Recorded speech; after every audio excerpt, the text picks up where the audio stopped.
Hello everyone, PallyTime here. Welcome back to the A through Z playthrough. We are taking a look at Diablo today. A message today. that is heartfelt yet funny. You know, I don't even do countdowns anymore. These are just people that decide to sub right when I start talking. Like, not even right when. It's just before. They just know. It just happens every time. They just know. We're taking a look at Diablo today. Of course, he was one of the characters that launched with the game. One of the best tanks ever to see play in this game, as far as I'm concerned. But he's changed a lot since his original release. The version of Diablo that we have now is massively different from the one that was in alpha, mainly because of a giant rework that he had on May 22nd of this year. Since that rework, he's sitting at a 48.8% win rate, which is, you know, middle of the road. It's not good. It's not bad.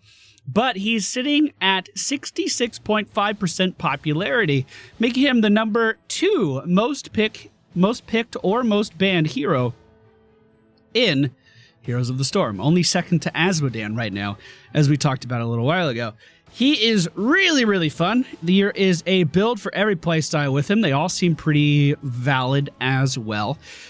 Prior to his rework, he had pretty much one build that focused on his Q ability. That build's actually performing a little bit lower than his auto attack builds and his W-based builds. That's right, Diablo's W ability is actually useful now. We're going to be taking a look at him today. Hope you guys enjoy. Alright, ladies and gentlemen, we find ourselves on Altaric Pass today. The friendly team Diablo, Nazebo, Jaina, Artanis, and Lieutenant Morales. I feel like garbage right now. Twitch chat's already very much aware of this. I'm just saying it so it's officially said in the VOD. You know what I'm saying? Now, Devil's Due used to be the only talent you could go for at level 1. It was by far the best one. Now, it's still pretty good. But there's an argument to be made for Feast on Fear. Stunning an enemy hero with Shadow Charge or Overpower heals Diablo for 12% of his maximum health over 3 seconds. Now, the thing with Overpower is it's a guaranteed stun. So you have a guaranteed way of healing yourself every few seconds. Hey, bud. Where are you going? Good swap. Oh, what a great swap. Seriously. I'm trying to move their Ariel a little out of place, but Muradin seems to be doing that job for me right now with himself. We'll go ahead and swap him back into the team. Of course, he can jump, and I'm trying to get ahead of him for that. Artanis already there! Yeah, it's going to be a good game. Good job. Good job. Excuse me. Excuse me. So, basically, it felt like the only abilities Diablo really had before were his Q and his E. And you can argue, hey, how you doing there, bud? You can argue that may not be the case, but it really did feel like his W was useless before. There used to be talents that you had to pick in order to make it come back to you. Now it does more damage on the way back in, so you could do some cool stuff like shooting it this way and then flipping someone over and having all of the beams connect with that target, because it does do shotgun damage now, which is pretty fucking neat. Nice walls, nice walls. I want a combo, but I can't really. Let's go ahead and heal by flipping Muradin over. Again, Muradin shouldn't really be my target, but if he's just going to stand there, I'm going to try to take advantage of it. Shoving him back in, yes, that was towards the morals that he was fighting, but I had faith that she was going to get away. Don't worry, he was fucking calculated. It was fucking calculated. I don't know why everyone decided to come down to the bottom lane on this map. I was just going to kind of hang out in the off lane, but you know what? If they're here, that's fine, that's fine. Now, if we stun someone with our Q ability, I'm trying not to spread the bomb, and he's just walking towards me. If we stun someone with your Q ability, that means we're going to be knocking them against a wall. Now, we talked about Shen's kick being bugged pretty often. I feel like Diablo's charge is kind of in the same boat. Oftentimes, like that one, that should have stunned. And I feel like a lot of times when I play Diablo, I run into situations where I'm like, okay, what just happened there? Why didn't that stun? He did gain the ability to see wall outlines in the past year, which is really nice. Hanzo, of course, was the first character to be able to do this with his scatter shot. It was pretty important for that. But it is nice. It is useful to be able to see where wall terrain actually is for Diablo to impact it, because sometimes it's a little weird. So, for instance, this jets out a little bit more than I assumed that it should, and you can kind of use that to your advantage now that you can see the wall outlines. That being said, I feel like the Q push distance is just really inconsistent, and maybe that's just me. Maybe no one else agrees with me, but it's just always kind of bothered me. Looks like Kerrigan is going to be taken down in the top lane. We do find Ariel for the enemy team wandering around, presumably, you know, a little bit out of position here, boys. Just a little bit out. Muradin wanting to leave that way. We're going to kick him back over this way. He is going to make it out, but that's okay. So we're sitting at 63 souls in our soul bucket. Not going to flip her, not going to flip her, not going to flip. Okay, I'm going to flip her. We wanted to wait to get into a position where we could body block her after the flip because we didn't have the angle for the wall charge, you know what I'm saying? Pretty good swaps from Martinez this game so far. Pretty good swaps. Kerrigan for the enemy team is showing by herself. It's always a little scary. If she engages, I'll try. Just nice wall, actually. Gonna zone them out there as well.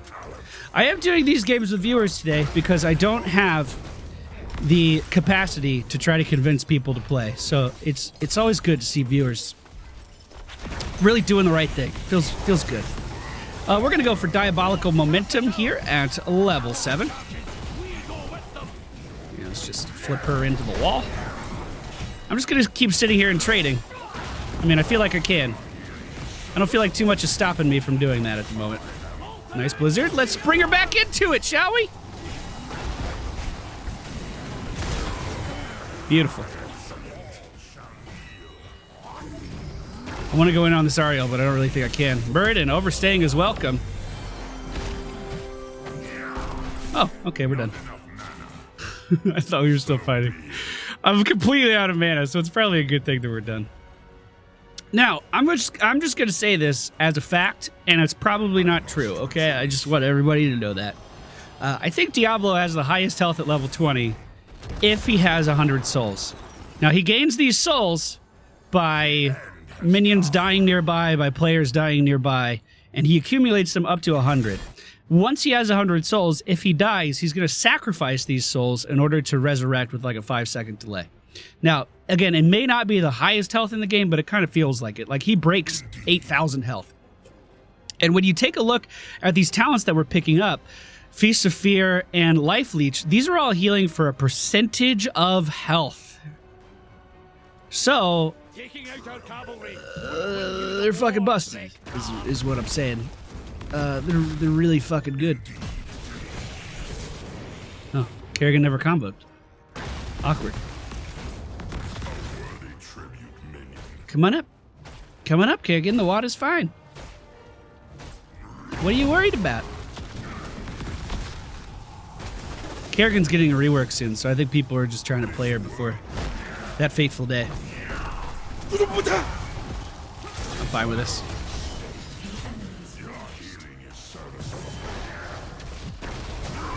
Oh, I got stunned out of my E! It took the cooldown! Bullshit. Yeah, I got Morals killed there, just for the record. That was on me. I was just gonna keep her in tower range, but it took my cooldown. Swap not happening, that's okay.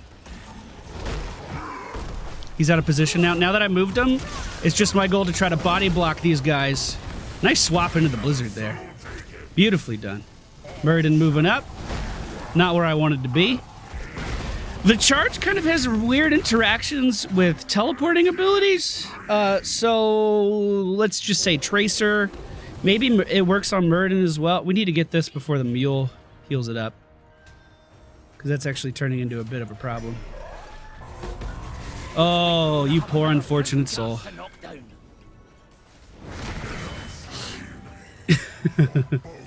Oh, hello. Are we fighting here? Deep. Let's just flip her over.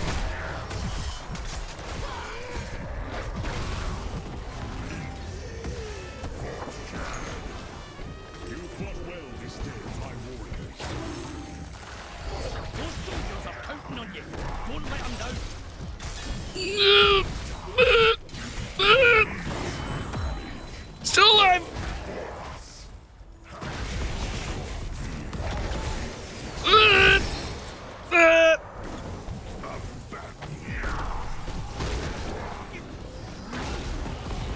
Everything hurts.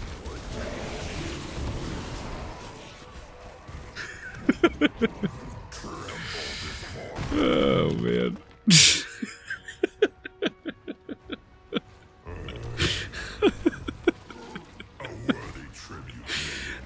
That's pretty much Diablo these days.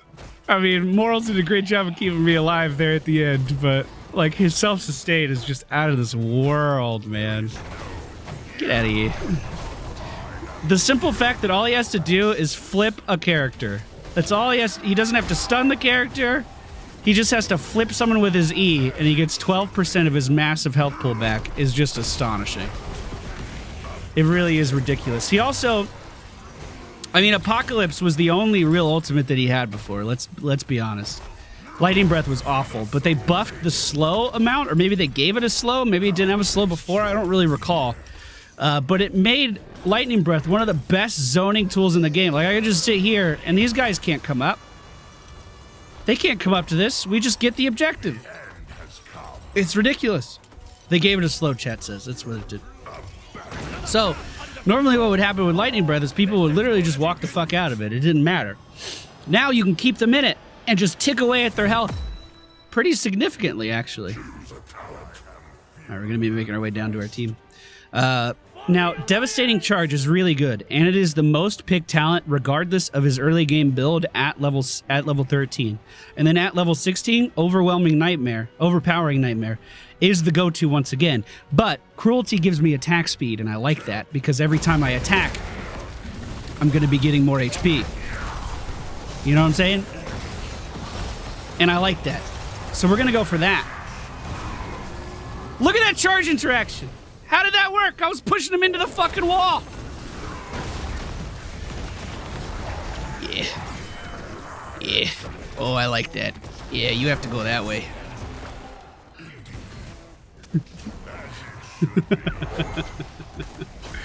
I'm just amazed she's still alive. I'm amazed. She's gonna walk out. No! I don't care. I can't scream. I don't care about the objective. Ariel's not getting away. She's not getting away. I'm about to go in. I'm about to go in. Come back. Come back. You come here. Okay, going in would have been a mistake, just for the record. But that's never stopped me before! See, he didn't stun there. Like, it's just so fucking inconsistent. It drives me nuts. Oh, he swapped out. That was actually really smart.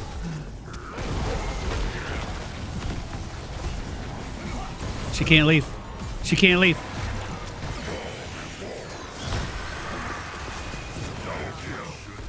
You can't leave. You can't leave. Looks like you could use a medal. Fuck. Yeah, let's kill us.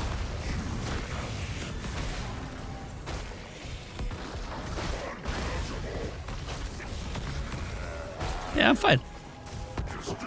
Dope. And then again, Overpowering Nightmare is really, really good regardless of which build you're doing in the early game. Getting 2 additional charges of Overpower with a 2-second cooldown between uses.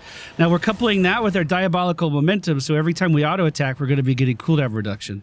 We're coupling that with Cruelty, so every time we flip someone over, we're going to be getting attack speed, up to 100%. So if you stun someone with your Q and flip them over with your E, you have 100% increased attack speed. That brings you up to 1.9 attacks per second. Which means you're getting a shit ton of cooldown reduction with this, so you can flip people over more often, and you're getting 1.5% of your life leached back every time you auto-attack. It's fucking bullshit. Plus the 12% of your life that you're getting back every time that you flip someone over. The sustain from this build is bullshit. It's bullshit. It should not be allowed.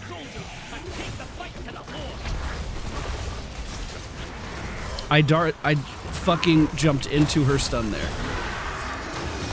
That feels so bad. Give me health. Look at this. Look at this health.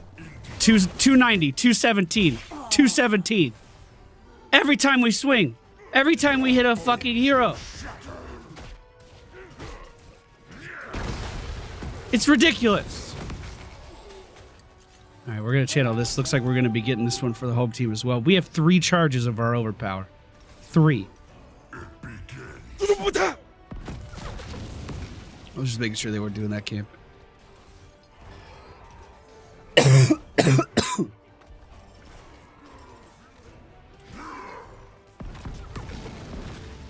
These poor little kobolds.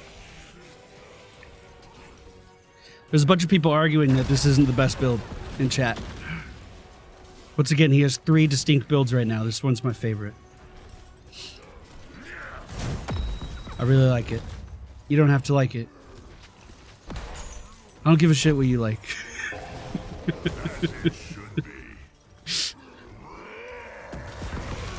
Mine! We've rescued our soldiers and they're heading for some. I want this camp!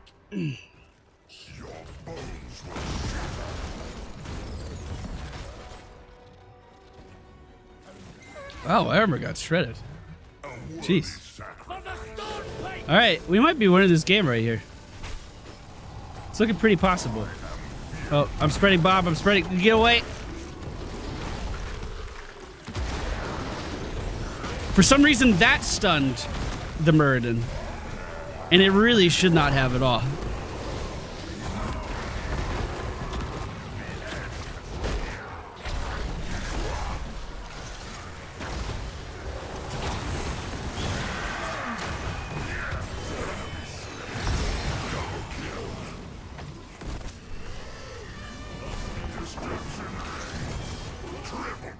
Oh yeah, you're unstoppable while you're casting that. I actually forgot. Oh my god.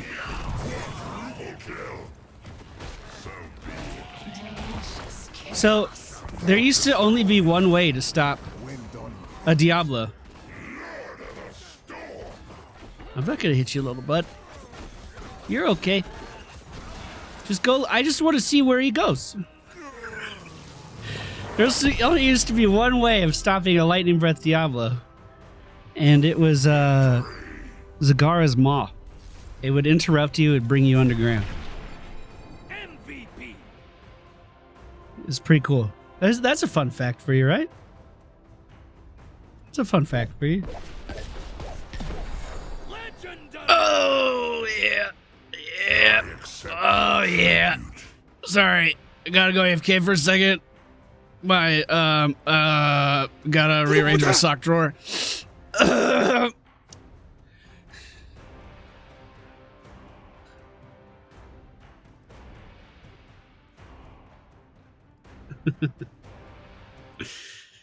Guys, it's easy to get legendary. All you have to do is bring fucking. All you have to do is be in a game with all viewers. Easy.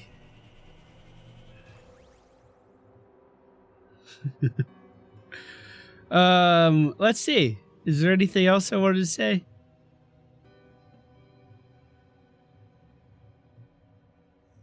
I think that was it. So the Diablo we have now is like fundamentally the same as the Diablo that we had last year. Like he has the same abilities, but mechanically he's totally different. He actually has build variety. He actually has multiple ways to play, which he's never really had before. And all of a sudden, Lightning Breath is pretty cool and actually has uses, and you're able to pick it up. Now, if you want to completely combo the shit out of someone, Apocalypse is still the way to do it. You can drop the Apocalypse, charge in, and then flip a guy, and the Apocalypse will go off as you're flipping them back into the combo. You can then blink in on top of that again with the level 20 upgrade. It's done one more time. He's an insanely strong character right now, and I highly recommend that you try him out. Once again, the auto attack build is my favorite one. You don't have to use it. You don't need to complain in Twitch chat because I'm using it. You know what I'm saying, boys? Just enjoy yourself. Life's too fucking short. Feast of Fear at level 1. Life Leech. I haven't been going over my builds at all. I'm so sorry. Diabolical Memento, Lightning Breath, Cruelty, and Overpowering Nightmare. We would have gone at level 20 for the Hellstorm, which makes your Lightning Breath last 200% longer. It goes on for about 2 weeks before you notice that it ends, and that's my kind of ability. Thank you all for watching. Hope you enjoyed. Up next, we're going to be taking a look at Diva. That's going to go bad. See you guys next time. Okay, bye.